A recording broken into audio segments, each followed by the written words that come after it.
Showtime News on the March. For years, Hollywood was ruled by an iron fist, or rather 2 iron thumbs. 2 thumbs down, up, way up, enthusiastically up, on fire, with sugar on top, with whipped cream and a cherry. Okay, we got the picture. Forget the thumbs. It's time for a swift kick. A group of weary consumers pack up their couch and head west to Hollywood to become the Couch Critics.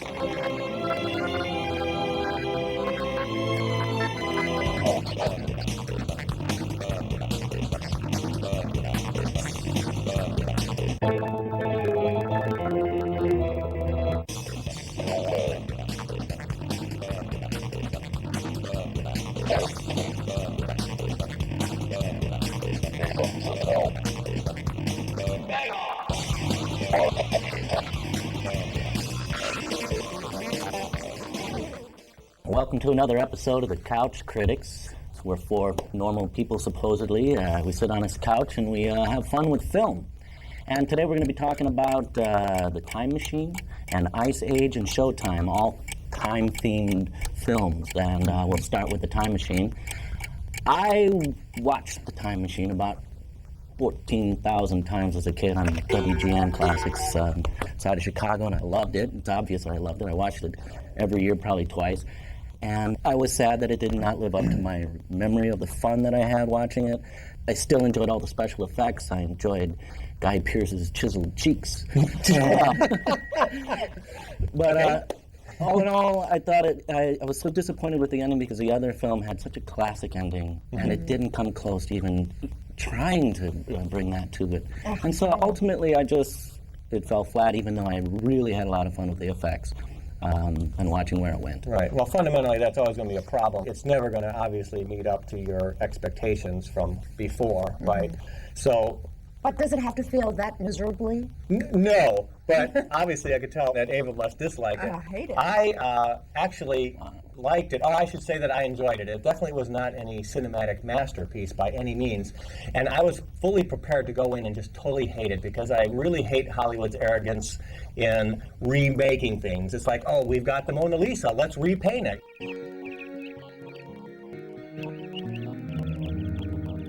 Why do they have to keep on tampering with, perfection? Or it's lazy, really. It's like redoing something that worked before. So I was prepared to hate it. However, I will say, even though it was just nonsense, I particularly had a good time. I was in suspense, and the most important thing I have to say about it is it actually lasted only 90 minutes. My God, movies nowadays need an award if they actually come in under 3 hours. And the award for finally ending a movie in a reasonable length of time goes to The Time Machine.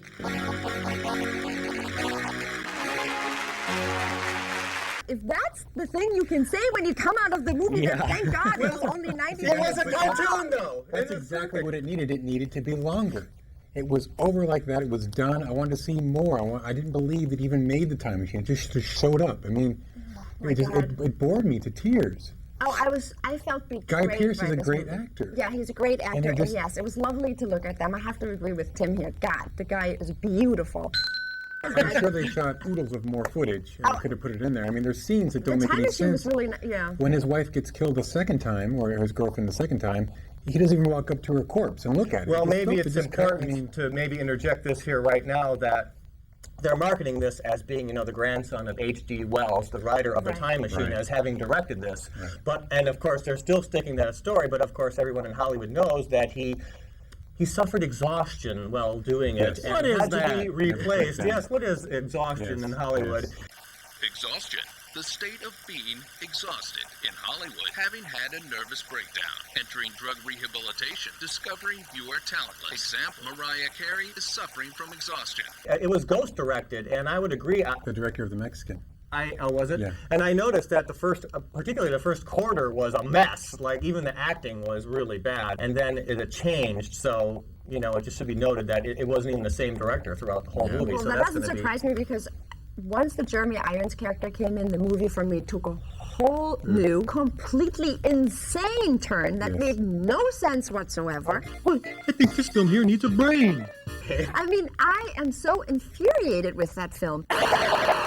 Because I, as Tim, am a big fan of the old movie, really love it, and actually I think that would make a good candidate for a remake because of the special effects, because it lends itself to really a new time machine, really uses special effects. So in this way, I think this is a good candidate, but I hated that movie so much. I really wish somebody would have come by and taken that time machine away from the director so that movie couldn't have been done. Producers, directors, writers too.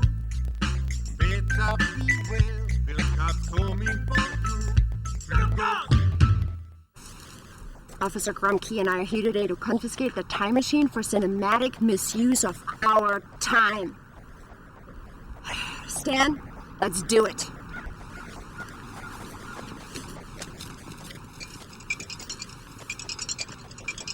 They butchered it. The beginning was all right. I mean, and there are two scenes in the old one that I really love, and one of them is when he's in the time machine and the window shopping, and the fashion changes, right? Yeah. I love that. The I effects were really. amazing. And they they did were. it again. The effects were really That with was cars really good. this time Yes, and they instead did of it with cars, but effects. they had, but only a little bit of it. But they had that window again with the fashion changing. I really like that. And then the outside of the world and the flowers changing, that was nice. So I had an okay time in the beginning, You but were I hooked in the swear to beginning. God, I was yeah, hooked I in. liked Here it. we I go. liked Let's it. see. Yes, that's right. I was ready for the ride, and I just felt betrayed. That's the best word I can come up with. When the Jeremy Irons character came in, and it just fell apart. And he's the it head disintegrated. Morlock, But right? it doesn't make Why any did they waste a sense. great actor like Jeremy Yes, Irons? and it was He seemed just dull and horrible. medicated. He didn't do anything. Yes, stand up? nothing. The He best just part was looked when he horrible. died, and from the time elapsed thing, and he turned into the corpse, and I was like, it just. This is me the entire time. Huh? Huh? The problem here, basically, is that you guys have very high standards for it. And my only standards really were that it didn't, offend me with respect to, I suppose, the dialogue and things like that. I mean, I was expecting that it was going to be a special effects cartoon, and that's what I got. The effects were great. I thought that the makeup actually, in the new Morlocks, they were Right. stunning. I mean, I was actually in suspense. I was even a little bit scared, I would say. They were good. They did great, amazing effects, even though he does look like E.T. on crack now. The Morlocks look like E.T. on crack. I mean, don't they? And I'm usually the guy that hates these movies, and you love these movies, but I enjoyed the roller coaster effect on this movie. I didn't care so much about the story, although I did actually think that the Jeremy Irons character answered his question, which was their arc in the whole film, was like, why couldn't he save his fiancée? And that was because he would have never made the time machine unless she died. And so that was his question. He was smart enough to answer it. And, so I enjoyed it. It was enough. All I'm saying is it was enough. What about didn't Samantha alter Boomba's anything. acting? Wasn't she magnificent? Who? Samantha Boomba, the girl. I mean, come on. I don't know. She just lacking. The whole ending was, all right. The cool little buildings on the side of the wall, the cliff was interesting, but it just didn't go anywhere. And I thought, basically, the director Simon Wells should have used a modern day time machine, which I call a VCR, and just put that old film in there. And just analyze some of the best things. And the ending of the old one was so classic, yes. where the people back in our time were able to figure out that he went into the future. Yeah. That he wasn't even psycho. He was sane and he was happy. Yeah. Haven't we seen enough of the 7-Up guy? I mean, Oh, have he to see was him? by far the Come worst. on, come He on. was horrendous. And in fact, whoever they got to punch up the script, it must have been Slappy the Clown. Well, why did the professor throw the clock out the window? To see time fly! Oh, wait. Here's a really good one. Why did the chicken cross the road? Because he didn't have a time machine! Every single one-liner joke in this entire film was bad. Order Dr. Spivey's Knock Knock Who's There Kid and receive a free copy of How to Punch Up Any Script with One-Liners, co-written by Slappy the Clown. Hurry and you'll receive a free list of really bad television commercial comedians to cast as your funny man. Orlando Jones Action Figures Whole Symphony.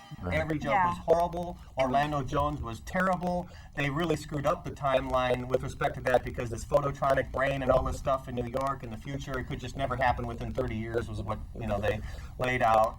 What's-her-face spoke perfect English, better I know. English than is actually She's spoken on the streets in Los Angeles right now. She's And- like, take a back. He's like, what? Oh, you speak English. Oh, here's the deal. These are Morlocks over here. All I can say is before I saw the movie, there's one thing that drove me crazy, and that is the tagline for the movie is, where would you go? Well, it's a freaking time machine. You don't go anywhere. It's when would you go, you idiots. If you have a vehicle that travels through space, say like a car or a plane or even a rocket, you can take it somewhere. But if you have a time machine, you can't take it anywhere. You can only take it anywhere.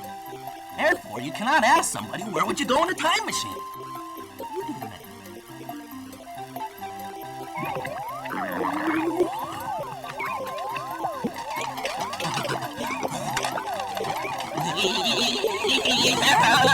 When would you I mean, you're so go? particular about When scientific would facts. you How go? can you like this movie? How can you remotely like this movie? You, Mr. You look attentive. I liked the blinking lights. I enjoyed it. That's all. Horrible.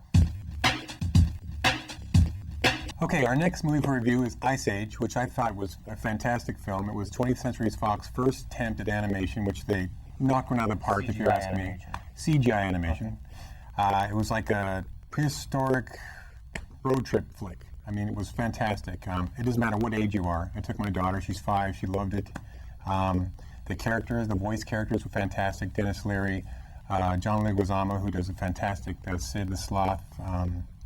Ray Romano was believable as the mammoth. I mean, they were great characters. I laughed. I couldn't stop laughing. I even cried. I was tear-jerking. My daughter's bawling right next to me. I loved it. I loved the movie.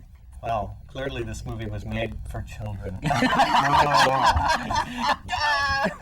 Oh my God! First off, I have to say that I really was ticked off at them for saying if you liked Monsters Inc. and Shrek, you'll love Ice Age. If you love cookies and cream, then you love liver and onions. What balls? Yeah. You know, that's just arrogance because I actually really loved those other 2 movies, and I loved all the other CGI movies that have been made. I mean, Ants, Bugs Life. And I actually felt that Ice Age took an ice age to actually happen in front of me. It moved at the speed of a glacier. This, I thought, was an all-time new low standard for CGI. I felt that they lowered the bar. It felt like to me like all of a sudden that CGI got so cheap they could just throw together whatever they wanted to. The award for lowering the standard for all CGI films goes to The Ice Age.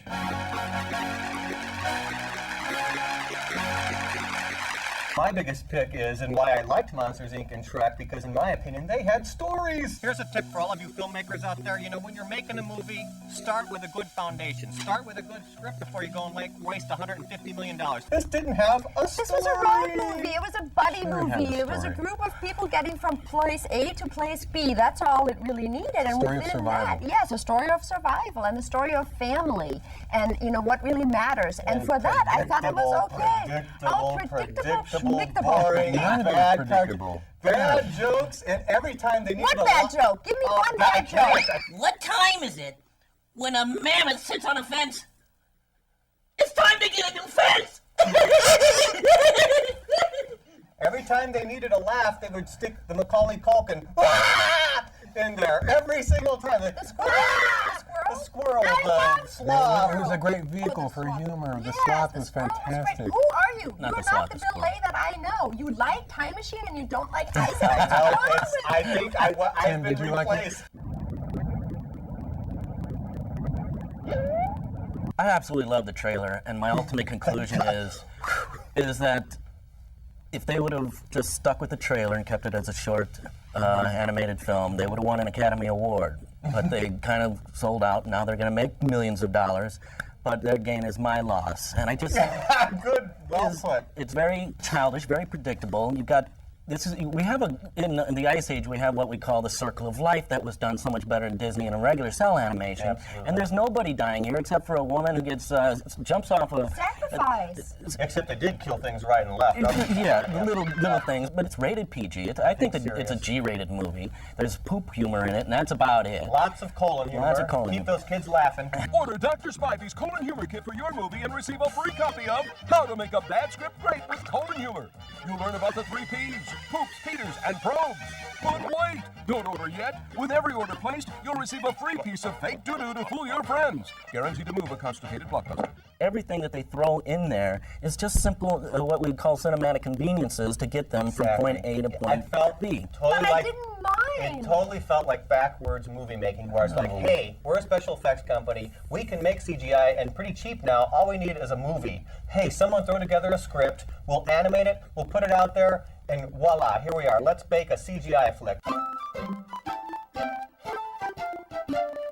I just got back from the farmer's market where I purchased some fresh CGI, half price. What about the story? Oh, nonsense, we've no time for Star 8 companies here by 5. Add a little garnish. No one would know the difference. It used to cost so much to do these Did CGI you movies care? that they had to do I it. felt like death was animated death was characters near. much more than anybody in the Time Machine. They could have killed Guy Pearce and Mrs. Booyah right along. Right. I would have shed a tear. But when what was his name? Manfred? Staring at that very primitive drawing of his family getting thrown, Yes, I that was good. lost it. I thought it was very stylized. I mean, we're competing with Disney and DreamWorks. The characters themselves look fantastic. They're very stylized, angular. I mean, they look spent like a lot toys of right time off in the shelf. preparation for it. They just whip it out. And is that a bad thing? Anyway, I do like a little realism, and definitely it is gorgeous to look at. There's so many interesting scenarios, but then some of the scenarios, the only thing interesting about them is the execution of the effects. I did a whole sliding down the ice scene, went on forever, and it was The constant struggle between the Exactly. tiger Bridges and between- the sloth and the his mammoth. turnaround, Yeah. yes, it was funny. Ray And the Romano's little character was so evolution, good. Yes, it was And it's very funny you good. say Ray Romano, John, does- because I was wondering if he phoned in his lines. Thanks for the advice. Now beat it. I mean, Ray Romano, for some reason, not everyone loves Raymond. His deadpan delivery of just, hi, I'm Ray Romano. I don't know why it's He's a hysterical. mammoth. Everybody What are they loves supposed it. to do? They can barely Talk walk. about They an just- animated feature. What do you It was want? so Perfectly. animated. You want Jim Carrey as the mammoth? My God, he's a mammoth. I'm Very Ray slow. Romano. It had to be slow to opposite Well, of the sloth. Okay. All I can say is, I guess my inner child just didn't come out. Don't ever have kids, Funny. Bill. We're one weird herd. Now we're going to go to a cop buddy movie, and it's called Showtime. It features Eddie Murphy and Robert De Niro, both actors that I just adore and love. And I was hoping that those two guys would have good chemistry, and as a matter of fact, they did. Every time they were on screen, I loved it. They could do no wrong as far as I was concerned. I was just watching and enjoying them. The rest of the movie, it was a all 50-50 right. movie. Yeah, it's a I agree. 50-50 movie. It had some funny jokes and there was some good stuff in there. But Rene Russo, for example, I thought did a bad acting job. Especially in the beginning, that first scene, I really thought she was off. So that sort of threw me. And then the script was, but I still enjoyed it. I would give it like a C+ or something Yeah, it's like that. funny because I was sort of warned against seeing this movie. It seemed that most everybody, at least on the outside, really disliked it or didn't find it funny. And maybe our problem is that we are, filmmakers or in Hollywood or whatever. It was an insider movie to some degree, and part of the reason that I liked it for its stupidity is because it was making fun of stupid, Right. silly, ridiculous Hollywood movies. Shaving Ryan's Private, Batman 5, The Gay Crusader. It started out actually brilliant, talking Yes. about how movies are nothing like real life. And they aren't. Cars don't flip over and cops don't jump over roofs every moment. And then all of a sudden they're doing that. So I really did find myself enjoying it. In fact, the first half I thought was hysterical. Yes, I agree. And then they had to somehow try to write their way out of the second half.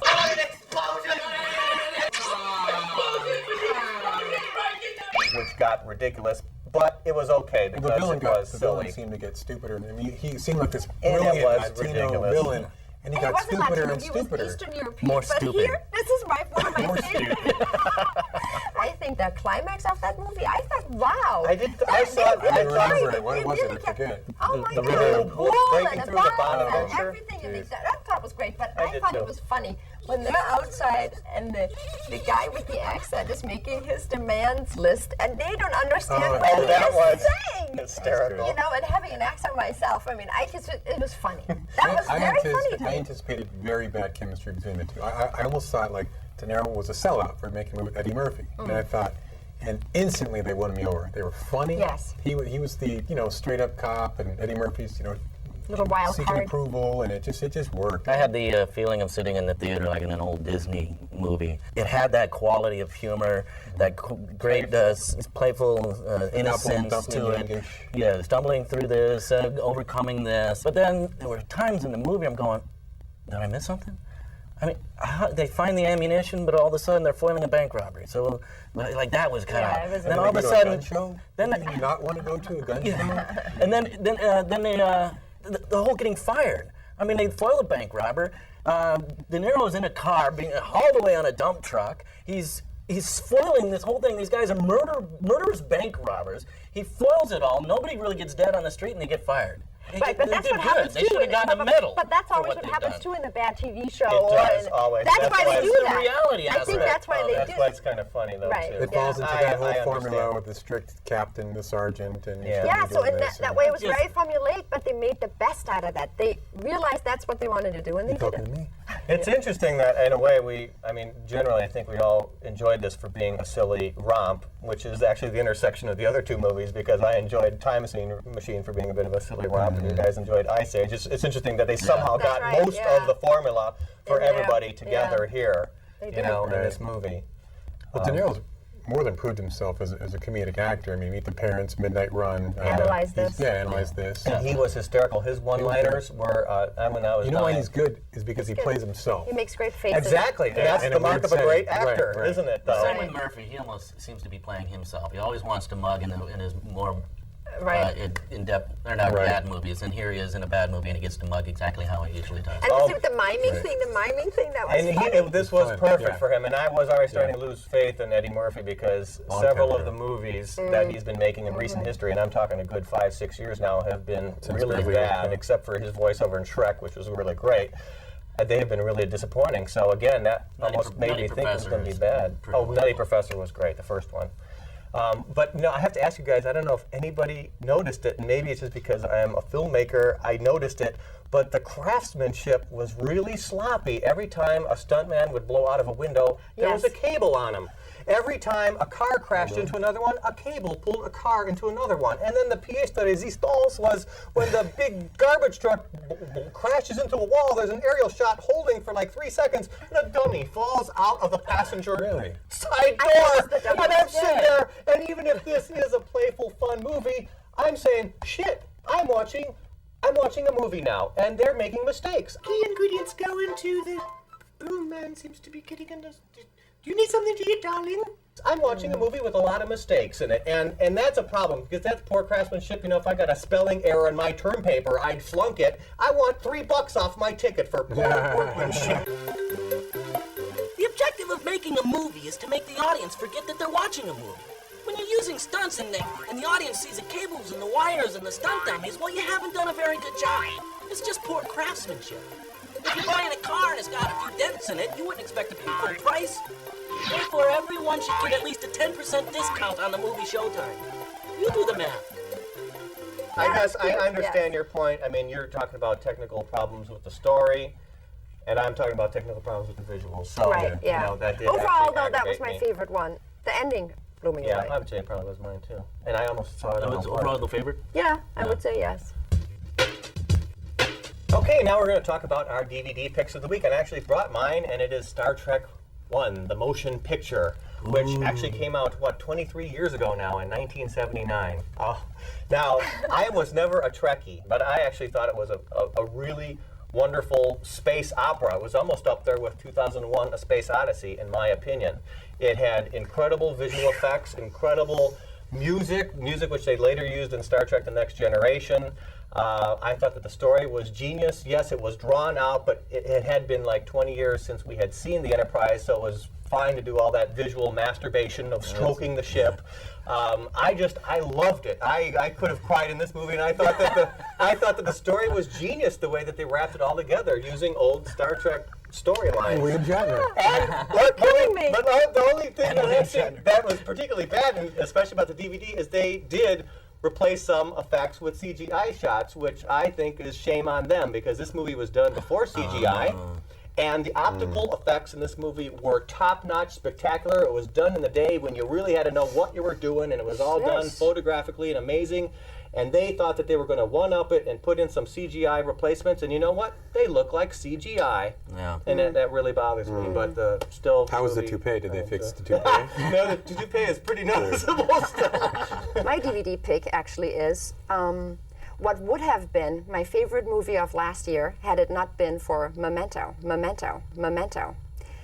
So I'm gonna vote for Shrek, which I really think is an amazing movie. And seriously, if it had not been for Memento, I would have put that on my top 10 list of best movies, #1 of last year. I think the script is amazing. I think it looks good. I think the story is just great. It's heartwarming, and I laughed. It was really good. You didn't like it? You don't like Shrek? No, I loved it.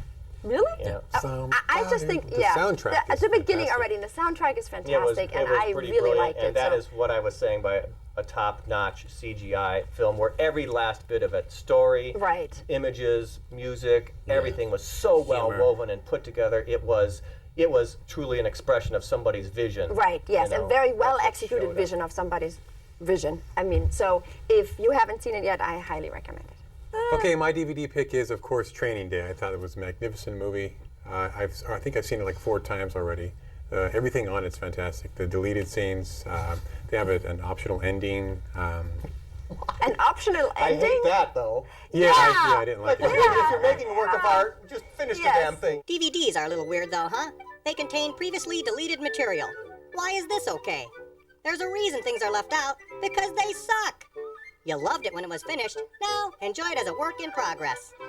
Hey, if you add back previously deleted material to Michelangelo's David, you get back a rock. Did you see it? I didn't see it yet. Okay, I'm sure good. it's great. Yeah, I have heard yeah. a lot of good stuff. I want to see it. Yeah, I just get irritated when they keep on adding previously deleted material. Right. Tell me when it's done, you know? Right. They keep Alrighty, it deleted Training so Day they sell then. DVDs. But it's such a stretch for Denzel. He always kind of plays the goody two-shoes black guy trying to do the right thing. And this, he was just evil. I mean, I was terrified. Okay. Alrighty. Mine would have to be The Man Who Wasn't There. I love this film. Coen Brothers very rarely disappoint me. It's a black and white film noir. Billy Bob Thornton. It's just amazing to watch everything he does in this film. I just enjoyed the concept of how everybody got into each other's skin, and just it was a slow, interesting, yet exciting and never boring for me at one point. A lot of people were bored by this. I thought it was really, really wonderful. I only have one important question. Yes. Do you think I'd like it? You will not like this whatsoever. No, he won't. I don't think you'd like it either. Oddly enough, we haven't come to an agreement on what we're going to actually see next time. I know it's unusual for us to disagree on anything, but we don't know what we're going to review next time around, other than Spider-Man, which is an absolute must. Yes. Everybody do this. Okay, so we'll see you next time on Spider-Man. The Couch Critics. If you think you're going to come to our town and make a blockbuster, let me tell you something, buddy. I'm going to bust your block, okay? They think they're such big shots. Get a clue. Get a clue. They shoot with cameras. We shoot with guns. I'm just different than Murdoch. You know, I like to meditate. So Stan, huh? It's about the gun. You know, I'm taking a fire ranging class, and I just, It's always about the gun, isn't it now? You want my gun now, don't you? I got the gun, baby. Murdoch, where are you? God, I don't want to do this. I don't want to do this.